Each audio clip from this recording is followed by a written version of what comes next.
Neeraj नीलकुला official YouTube channel के माध्यम से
धर्मराज बाबा महादेव जी ब्रह्मण देवता के रूप में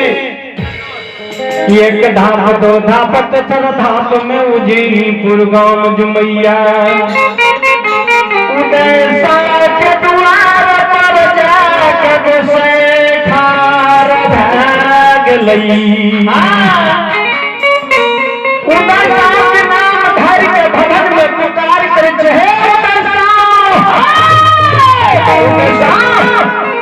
घर घर से बाहर हुआ हमार मुलाकात तू करिला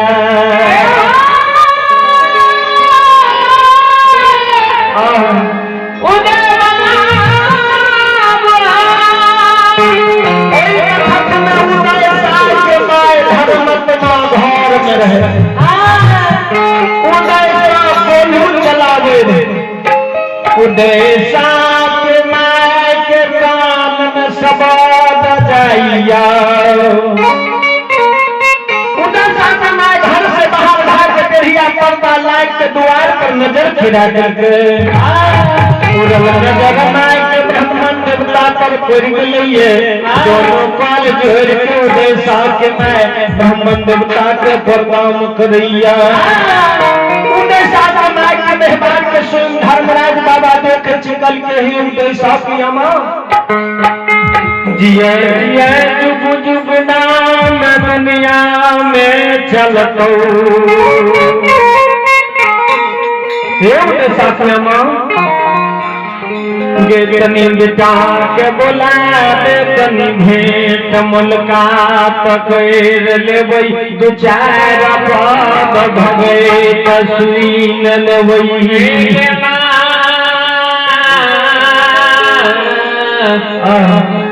माता दी गंगे बाबा हमर बेटा अखनी कोल्हू धार में कोल्हू चलावे छै यमन तो बेटा के बोला नाम नहीं तो चार बात कर लेबै भेंट मुलाकात कर के दोसर दुआर चल जेबै जल्दी बोला के नाम